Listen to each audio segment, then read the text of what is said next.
Qu'ils soient au pays ou ailleurs, les Maliens partagent la même volonté, sortir le pays de la crise actuelle. C'est ce qu'a annoncé le Premier ministre à l'issue de sa rencontre avec les Maliens des États-Unis, qu'il a invité à rester unis pour accompagner les efforts du gouvernement de transition. 18e édition du mois de la solidarité et de la lutte contre l'exclusion, jour J-1. Le thème est solidarité et paix. Pour un Mali uni et indivisible, cette année, 100 millions de nos francs seront investis dans l'organisation du mois. De la musique avec Habib Koïté. Après 3 années d'absence, il signe son retour sur la scène de l'Institut français du Mali avec son groupe Bamada. Retour dans ce journal sur cette soirée riche en couleurs avec notre reporter culturel Modibo Soari. Mesdames et messieurs, bonsoir et bienvenue à cette édition, fin de la visite donc du Premier ministre Cheikh Modibo Diarra à New York. Le chef du gouvernement y a rencontré la communauté malienne vivant aux États-Unis, leur a fait le point des initiatives en cours pour recouvrer l'intégrité du territoire national. Cheikh Modibo Diarra a par la même occasion invité les Maliens de la diaspora à s'unir pour accompagner les efforts des autorités. Le compte-rendu de nos envoyés spéciaux à New York, Idrissa Traoré et Tessira Dambélé. Cette rencontre du Premier ministre avec les Maliens des États-Unis a permis aux deux parties de faire passer des messages forts. Le docteur Cheikh Modibo Diarra, qui a fait le résumé des démarches faites pour amener la communauté internationale à aider le Mali, s'est dit convaincu que les Maliens partagent la même vision de leur pays. Nous voulons un Mali où il fait bon vivre. Et je sais que notre pays en a les moyens. Je sais que vous, mes compatriotes, vous pouvez transformer cette vision en réalité. Pour transformer cette vision en réalité, les Maliens doivent s'unir. Un message qui ne s'adresse pas qu'aux Maliens des États-Unis et qui invite tous les Maliens sans exception à s'unir chaque fois que l'ennemi découvre son front. Tant que nous sommes ensemble, tant que nous avons des objectifs communs, nous les atteindrons. Mais c'est lorsque la division est insérée entre nous que nous commençons à douter de nos qualités d'hommes, que nous commençons à douter du potentiel de notre pays, que nous commençons à douter en fait de nous-mêmes. De plusieurs fois, vous avez dû entendre qu'il y avait des bras de fer entre le président par intérim et moi-même. Il n'en est rien. On retiendra que dans la gestion de la crise, le Mali n'a pas honte de négocier, surtout avec ses enfants, mais tout ne sera pas mis sur la table des négociations. Il n'est pas question de même mettre l'intégrité territoriale sur la table. Il n'est pas question de mettre sur la table une notion de fédération de région du Mali. Il n'est pas question de mettre sur la table le caractère laïque de notre République. Les Maliens des États-Unis qui ont une fois de plus réaffirmé leur soutien aux autorités maliennes ont prié ensemble pour leur pays. Ils n'avaient pas manqué de parler de leurs préoccupations, la libération rapide du Nord et une meilleure gestion des affaires publiques avec une lutte efficace contre la corruption. Le Premier ministre Cheikh Modibo Diarra, je vous le rappelle, prenait part à New York à la 67e Assemblée générale de l'ONU. À la tribune des Nations Unies, le Premier ministre a prononcé un discours au nom du Mali. De cette allocution, on retient la demande d'adoption par les Nations Unies d'une résolution pour une intervention militaire au Mali. Pour plus de détails, suivons ce reportage de nos envoyés spéciaux. Comme on pouvait s'y attendre, l'essentiel de l'intervention du Premier ministre a porté sur la crise malienne. Effet collatéral majeur de la crise libyenne, comme l'ont reconnu les Nations Unies, la crise malienne a détérioré les conditions humanitaires déjà précaires avec plus de 350 000 personnes forcées à fuir le nord. Elle aura compromis l'accès à l'éducation de plus de 500 000 enfants et créé une zone où les occupants violent les droits les plus fondamentaux des populations.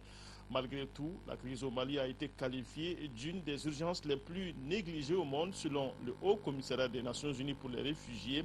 Environ 50 millions de dollars mobilisés pour un besoin de plus de 153 millions.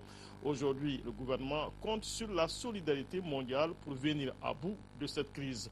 Le gouvernement du Mali souhaite la présence immédiate de cette force pour appuyer les forces de défense et de sécurité du Mali dans l'accomplissement de ses missions régaliennes de reconquête et de préservation de l'intégrité territoriale et de protection des personnes et des biens. Des requêtes du même genre ont été adressées à la CEDEAO, à l'Union africaine, aux États-Unis et à la France. Pour le Premier ministre malien, la situation au Mali est la manifestation des enjeux de sécurité au Sahel et il y a urgence à agir. D'abord pour abréger les souffrances des populations maliennes et ensuite pour prévenir une situation similaire, sinon beaucoup plus complexe pour les peuples du Sahel, voire le reste du monde. Il y a en fait urgence à agir pour la reprise de la coopération avec nos partenaires bilatéraux et multilatéraux afin de consolider une république fondée sur des valeurs laïques et démocratiques. Autre défi évoqué par le Mali à la 67e Assemblée générale des Nations unies, celui des changements climatiques auxquels il est confronté, avec à la fois l'avancée inexorable du désert, l'ensemblement des cours d'eau, les inondations et la mauvaise répartition des précipitations. Enfin, le Mali s'est dit favorable à la réforme de l'ONU en vue de corriger le déséquilibre historique qui continue d'exclure l'Afrique du cercle restreint des pays membres permanents du Conseil de sécurité de l'ONU. Et nous sommes à New York, nous y restons avec l'épouse du président de la République par intérim. Traoré Mintou Doucouré a participé mercredi dernier à une rencontre des premières dames avec comme thème optimiser l'impact des partenariats productifs. 34 épouses de chefs d'État s'étaient retrouvées à la Fondation Ford pour parler du rôle de la première dame dans le développement. Traoré Mintou Doucouré a prononcé un message sur le Mali. Nous vous proposons de l'écouter au micro de nos envoyés spéciaux. La situation qui devient de plus en plus dramatique mérite d'être analysée, mérite d'être sûre de tout le monde. Et ça me fait mal au cœur d'en parler. Et nos parents du Nord, où sont-ils? Dans quelles conditions? Malgré les efforts déployés par le gouvernement malien pour leur venir en aide, malgré les efforts des pays autres et les amis qui sont venus en aide, la situation est déplorable. Ils sont généralement les femmes, les enfants. Mais dans quelles conditions se trouvent-ils? Des enfants qui se torturent parce qu'ils ont faim. Quand on voit toutes ces scènes en tant que mère, en tant qu'épouse, tu ne peux pas ne pas penser à cette population. Que chacun pense à ces problèmes, qu'on essaie de trouver une solution. Le gouvernement a fait beaucoup d'efforts. Et nous avons besoin des autres pour résoudre ces problèmes-là. À l'instant, l'épouse du président de la République par intérim. Nous atterrissons donc à l'aéroport Bamako-Sénou après le premier convoi de la filière gouvernementale. 60 pèlerins du privé viennent de quitter Bamako pour l'Arabie Saoudite. Le ministre des Affaires religieuses et du culte était au départ du convoi à l'aéroport. Occasion pour lui de livrer aux pèlerins le message du gouvernement. Tim Gostagara était aussi présent. Ce premier convoi de la filière privée du pèlerinage 2012 comprend 60 pèlerins et c'est le groupe Sahel Voyage qui est chargé de transporter ces pèlerins sur les lieux saints de l'islam. Selon les organisateurs, tout se passe bien et des dispositions sont déjà prises pour le bon accueil des pèlerins à Djeddah. Alhamdulillah, vraiment tout va bien dans l'ensemble. Cette année, contrairement aux autres années, le Mali fait partie des premiers pèlerins à sillonner le sol saoudien. L'aéroport de Djeddah a été ouvert le 25 et le 26, les premiers pèlerins de la filière gouvernementale sont partis. Et suivi de nous, il y aura d'autres, ça continue. Le ministre des Affaires religieuses et du culte a rencontré non seulement les dirigeants du groupe Sahel Voyage, mais aussi les pèlerins. Le but est de s'assurer du bon déroulement de l'opération. Il a ensuite demandé aux pèlerins de prier pour le Mali et de se conformer au règlement du pays d'accueil. Le message que nous transmettons aux pèlerins, c'est de se comporter, d'avoir un comportement décent en Arabie Saoudite et de faire les rites du pèlerinage comme ça se doit. Et nous leur avons demandé aussi de faire des bénédictions au pays Pour cette édition 2012 du Hajj, la filière privée transportera 7557 pèlerins sur les lieux saints de l'islam. 18e édition du mois de la solidarité et de la lutte contre l'exclusion, jour J-1. Elle sera lancée demain avec comme thème solidarité et paix pour un Mali uni et indivisible. Cette année, les actions humanitaires seront axées sur l'aide aux populations restées dans les régions du Nord sous occupation et celles déplacées. 100 millions de nos francs seront investis dans l'organisation de cette édition du mois de la solidarité. Le comité de pilotage du mois a tenu ce matin une conférence de presse à Gali, à Gagissa, pour le compte-rendu.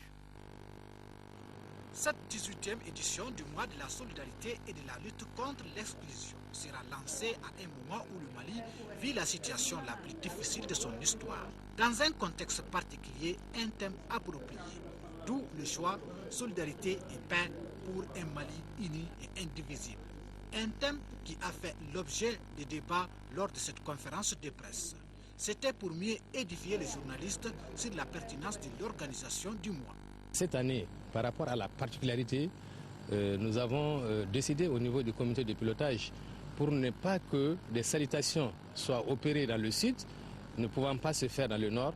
Nous avons pensé qu'il fallait discriminer carrément cette activité. Nous avons aussi discriminé tout ce qui concerne les lancements. Le temps aux activités sera donné par la visite par le président de la République par intérim à la doyenne du Mali, Ba Sokona Keita, qui vit ses 128 hivernages parmi ses 3 filles et 26 petits-enfants. Des activités qui seront centrées sur l'aide aux populations du nord du Mali sous occupation et aux personnes déplacées. C'est 100 millions de francs CFA qui seront consacrés aux activités de la 18e édition, qui a été recentrée autour de l'action humanitaire par des actions en direction de nos compatriotes du Nord. Les activités doivent s'étaler sur 4 semaines thématiques, à savoir la semaine consacrée aux personnes âgées, la semaine thérapeutique, la semaine des personnes handicapées et celle réservée à l'économie sociale et solidaire.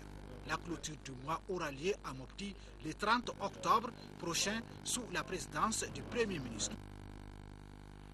Actualité africaine avec cette situation critique au nord du Cameroun après les inondations qui ont fait 17 morts et plus de 25 000 déplacés. Un phénomène exceptionnel dû à une forte pluie conjuguée à la construction d'une digue par le Tchad voisin. Face à l'ampleur de la catastrophe, 1,5 milliard de francs CFA ont été mobilisés pour venir en aide aux victimes. De cette école publique de Zokok, dans l'extrême nord du Cameroun, il ne reste que des gravats. Sur les 6 classes, une seule a été épargnée par les inondations qui frappent la région depuis un mois. Nous avons perdu les salles de classe, mais nous n'avons pas fermé l'école. Nous continuons à encadrer les élèves qui viennent vers nous. Un phénomène de crue exceptionnel qui serait dû à une forte pluviométrie conjuguée à la construction d'une digue par le Tchad voisin. Reste que côté Cameroun, la digue vieille de 40 ans menace de rompre à présent. 2 brèches auraient déjà été observées. Au total, on compte déjà 25 000 déplacés et près de 17 morts et des villages entièrement détruits. Nous sommes vraiment sinistrés comme on le dit, comme son mot le présente. Nous sommes vraiment sinistrés, nous avons très peur. Le fait qu'on est en train de nous donner un coup de main, c'est vrai que ça nous soulage, mais nous ne sommes pas à 100% soulagés. Face à l'ampleur du drame, le chef de l'État camerounais a fait le déplacement dans la région. 1,5 milliard de francs CFA a été immédiatement débloqué pour venir en aide aux familles et renforcer la digue. Car si elle cédait, ce sont près de 4 millions de personnes qui seraient menacées. La Guinée vient de bénéficier d'un allègement de sa dette. Il s'agit des 2 tiers de ses créances, soit plus de 2 milliards, annulés par le Fonds monétaire international et la Banque mondiale. Après cette annulation de dette, le gouvernement guinéen a annoncé l'augmentation de 10% des salaires à compter du mois prochain. Un ballon d'oxygène. C'est ainsi que le gouvernement guinéen commente l'allègement de sa dette. Les 2 tiers de ses créances multilatérales, plus de 2 milliards de dollars, ont été annulés mercredi par le Fonds monétaire international et la Banque mondiale. C'est clair que maintenant, des ressources supplémentaires vont se libérer. L'argent qui était consacré au service de la dette, à son remboursement, va pouvoir être consacré à d'autres initiatives, ce qui mécaniquement devrait pour moi permettre d'avoir un impact direct sur le pouvoir d'achat des Guinéens. Le gouvernement a immédiatement annoncé l'augmentation de 10% des salaires des fonctionnaires dès le 1er octobre et la commande de 50 bus supplémentaires pour les transports publics à Conakry. Mais 2 domaines prioritaires devraient bénéficier des fonds dégagés par cet allègement de dette. La santé, c'est-à-dire que des hôpitaux, des dispensaires pourront être construits, et l'éducation, un secteur qui manque d'infrastructures et de personnel depuis de longues années. Les entreprises privées, pour leur part, attendent que l'État paye ses dettes. Vous savez, les difficultés des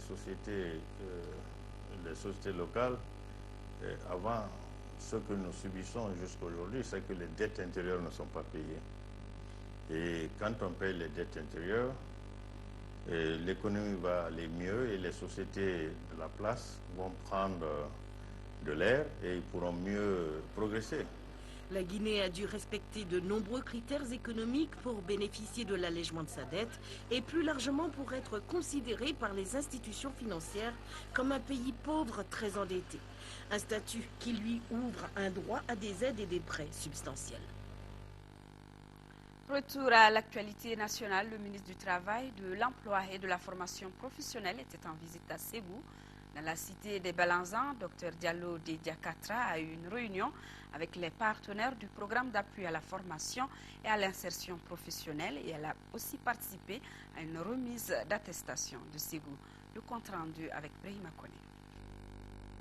Ils sont 505 maîtres artisans de la région de Ségou et du cercle de Yorosso à recevoir des attestations après leur formation en pédagogie, sciences de l'évaluation et approche par compétences. Cette activité est une étape de la mise en œuvre du programme d'appui à la formation et l'insertion professionnelle PAFIP. Ce programme est une initiative du gouvernement du Mali soutenue par l'X Development. Il vise à former et à insérer 16 000 jeunes dans la région de Ségou et le cercle de Yorosso. Ces maîtres artisans ainsi formés promettent de faire tâche d'huile en la matière. Ce qui est important, c'est la connaissance. Cette formation nous permet de savoir transmettre la connaissance que nous avons. Il ne s'agit pas de connaître, mais aussi de transférer la connaissance que tu as. Le ministre du Travail, de l'Emploi et de la Formation professionnelle a réitéré son engagement à poursuivre le processus d'insertion des jeunes. Les formations réalisées ne concernent que le volet formation pédagogique des maîtres d'apprentissage. Dans les jours à venir, sera lancé le volet technique de ces formations, ce qui permettra de doter la région de Ségou et le cercle de Rosso de maîtres d'apprentissage bien formés, suffisamment outillés pour encadrer les jeunes apprentis. Après la remise d'attestation aux maîtres artisans, le ministre Katra a échangé avec les partenaires du PAFIP, à savoir le Conseil régional de Ségou, les organisations professionnelles et l'X Development. C'est là pour une mise en œuvre plus efficace de ce programme qui a commencé en 2008 pour s'achever en 2012. L'école de formation en télécommunication et en informatique EFTI est ouverte au Mali. L'établissement, qui comprend un cycle secondaire et supérieur, forme des techniciens en télécommunication. Ces filières sont entre autres l'informatique de maintenance, l'électricité et l'électronique. Adama Djimde nous fait le compte rendu.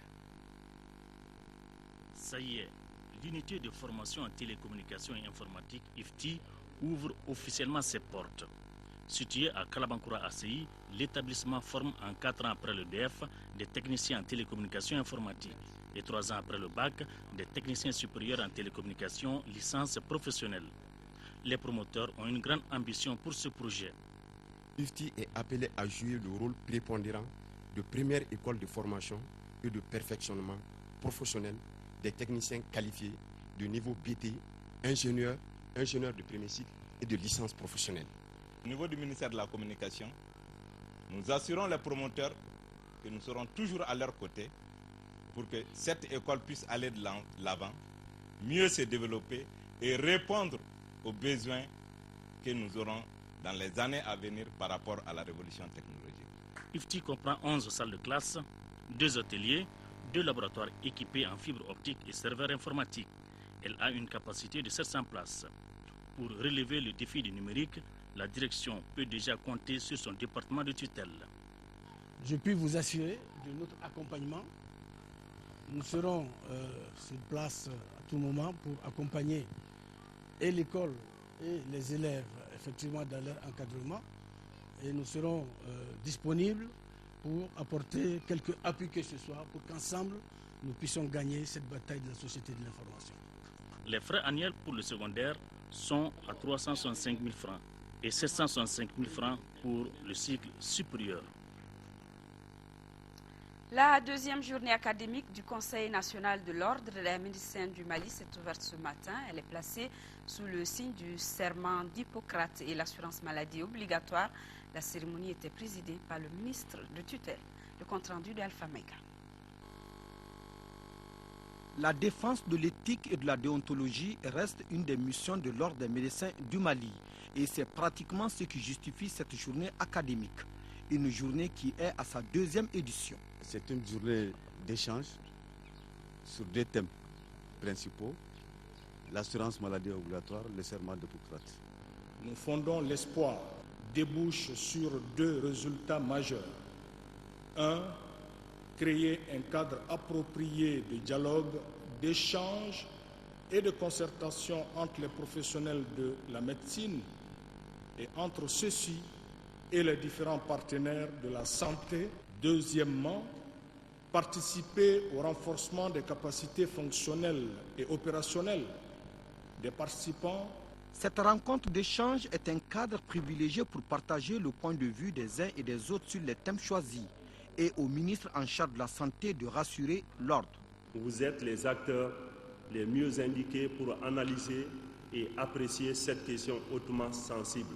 Mon département ne ménagera aucun effort pour traduire en actes concrets les recommandations pertinentes issues de vos assises. La journée académique de l'Ordre des médecins du Mali s'inscrit dans l'exécution de son plan opérationnel de formation continue. En clair, il s'agit d'une mise à niveau régulière des connaissances du médecin. Servir la cause du malade avant de se servir. Un nouveau mouvement vient d'être lancé dans notre pays. Il s'agit de l'Alliance des générations démocratiques du Mali. Il est dirigé par un comité de 23 membres. L'Alliance des générations démocratiques du Mali se propose de défendre la démocratie et l'état de droit dans notre pays. Daouda Sidiki Diarra était au lancement. Depuis son avènement en République du Mali en mars 1991, notre démocratie a été citée en exemple à travers le monde. Mais force est de constater, à en croire l'Alliance des générations démocratiques du Mali, que cette jeune démocratie est en train de s'effriter par l'inaction du peuple, cela au profit d'une poignée de personnes. Il y a lieu de la consolider et de la renforcer. C'est ce qui justifie le lancement du mouvement Alliance des générations démocratiques du Mali, AGDM. Le peuple, ce grand oublié de la démocratie malienne, dont l'ignorance est abusée, dont la conscience est manipulée, dont les vertus sont détournées et pour qui finalement la démocratie ou la politique rime avec mensonge. C'est pour ce peuple que nous nous engageons. C'est pour ce peuple que nous lançons l'Alliance des générations démocratiques du Mali, afin que la vérité règne en maître absolu, afin que le peuple règne enfin, comme le commande la démocratie.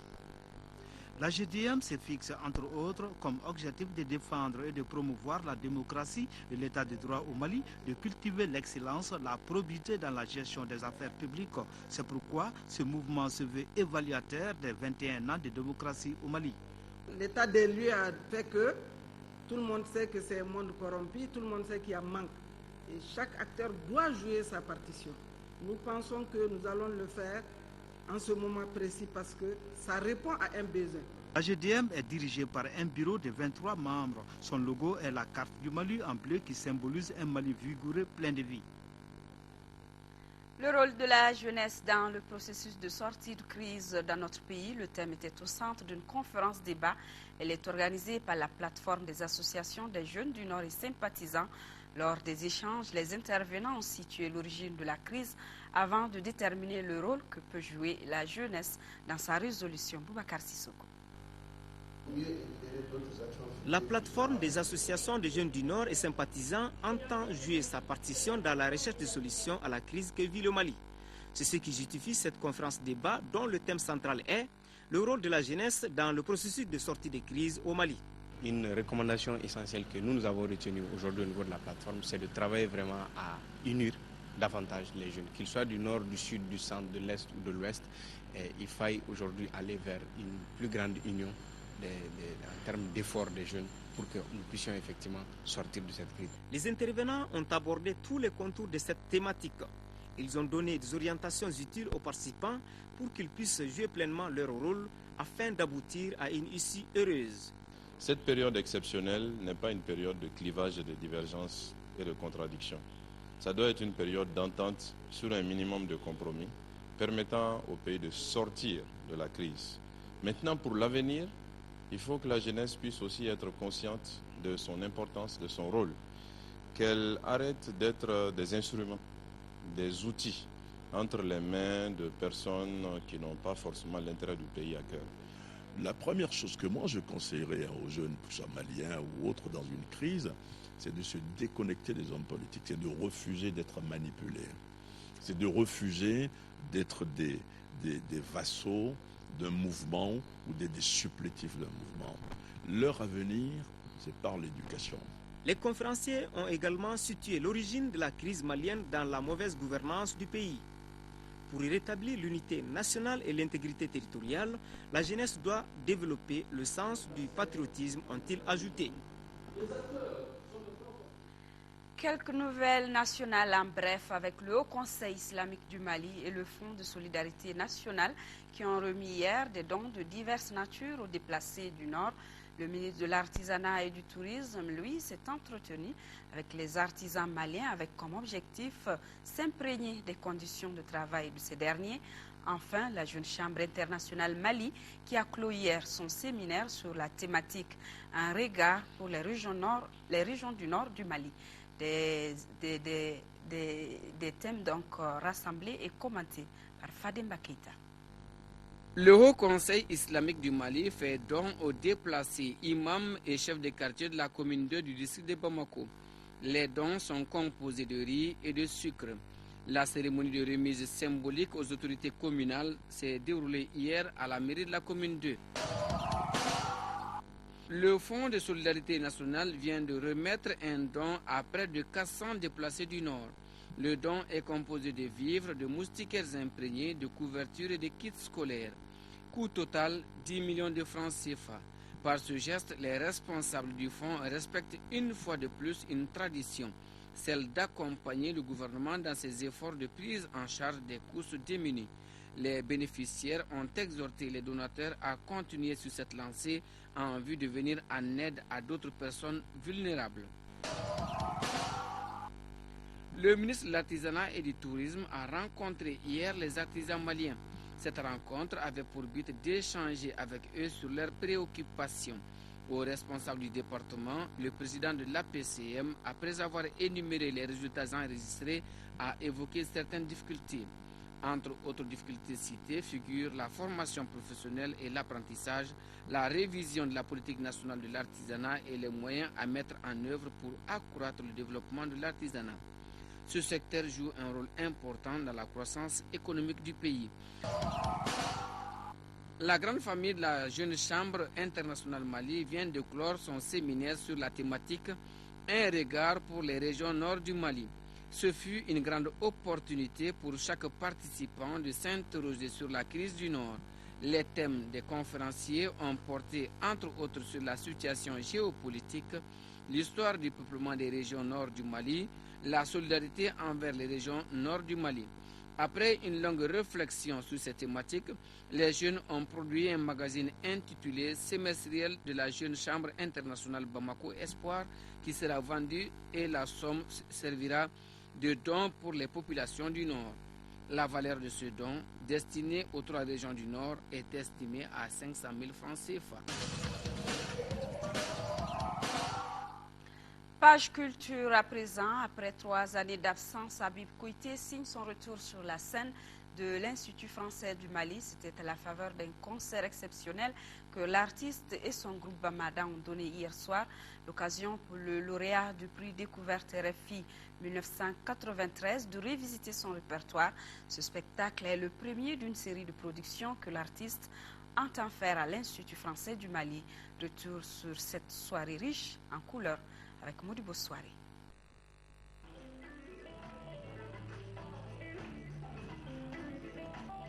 Ce spectacle combat de Habib Kouyaté à l'Institut français du Mali est baptisé Double Jeu, avec une première partie acoustique et une seconde accompagnée de ses musiciens. Avec un pied solidement ancré dans la tradition malienne et l'autre résolument prêt à évoluer dans le monde actuel, Habib est l'artiste d'une génération qui a été témoin de la chute des barrières musicales.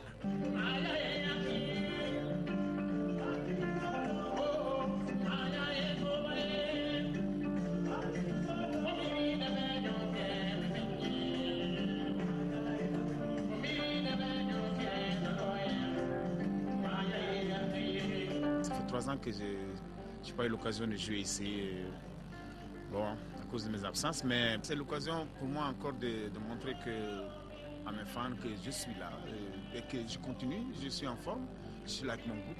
Doté d'une voix avec une mélodie impressionnante, Habib a une approche unique et très personnelle du jeu de guitare, son instrument qui reste son ami. Son style est une fusion de genres musicaux issus des différentes ethnies qui composent notre pays, ce qui fait de l'artiste le fédérateur des rythmes du Mali. J'appelle ça le dansa donso. Alors le dansa, c'est le rythme du Khasso, de la région des Cailles, des Khassonké. Et le donso, c'est la musique des chasseurs, comme vous connaissez. Et au Mali, ici, nous avons beaucoup de différents chasseurs, de différentes ethnies, et leur musique est différente.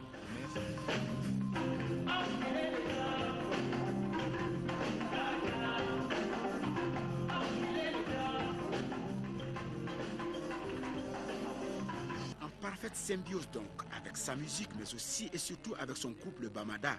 Le lauréat du prix découverte RFI 1993 a mis à profit ses concerts pour revisiter son riche répertoire en synergie avec son groupe au grand complet.